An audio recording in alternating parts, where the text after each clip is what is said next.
Hello, America. This is an even-numbered year, and so it is the season of elections. Every candidate and every party is seeking to make its case to you, the voter.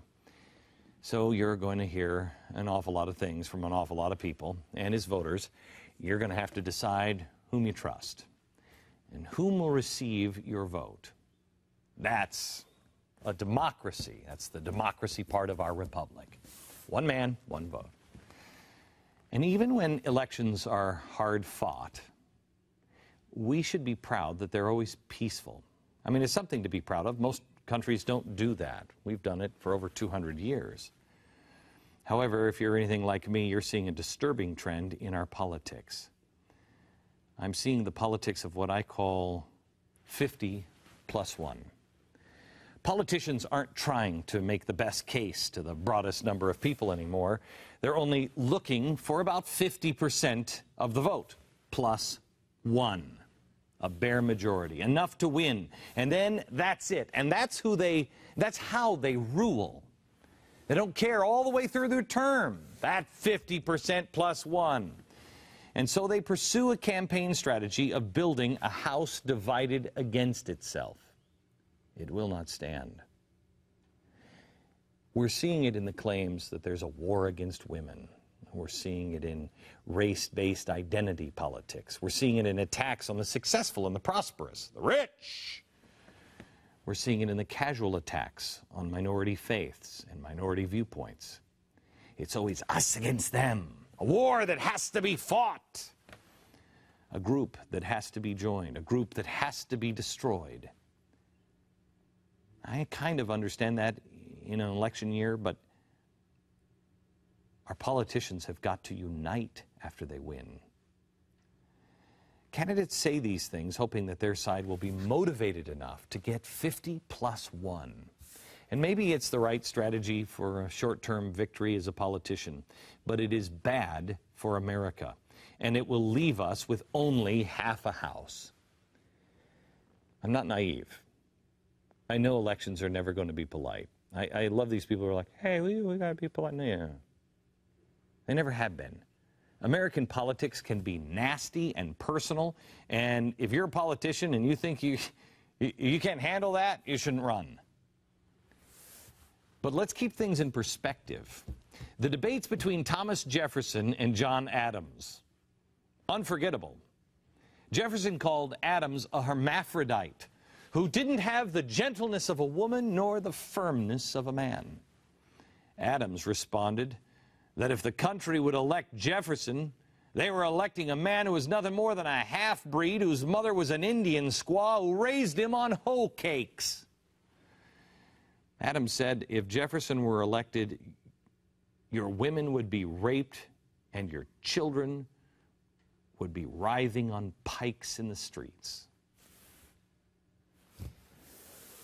It's not the worst election we've ever had.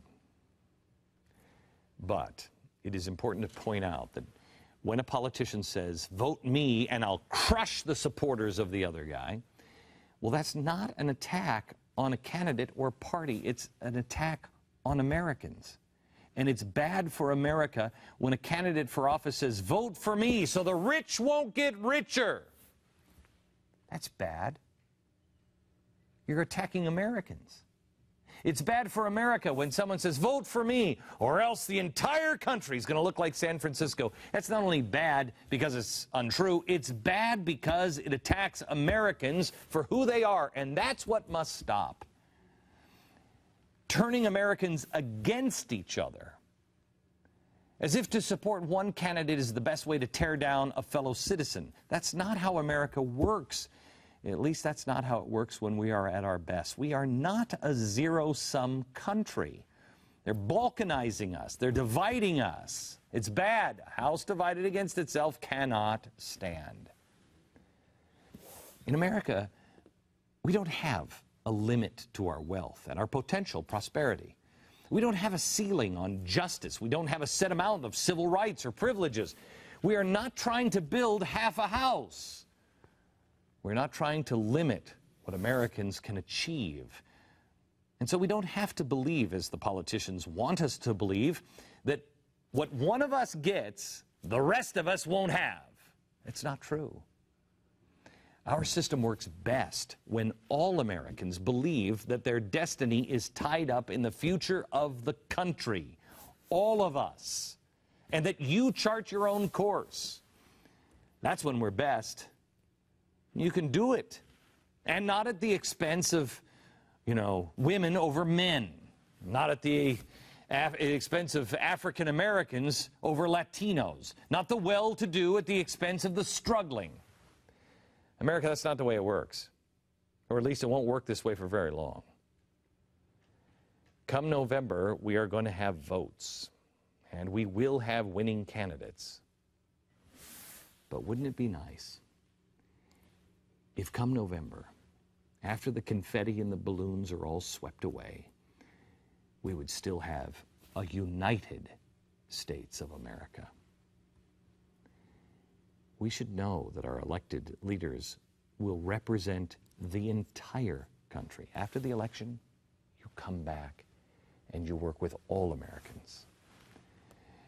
We should work to build that house that does not press down or stand with his foot on another man's neck just to be able to stand on his own. We're better than that. Thank you for watching, and may God keep the Republic.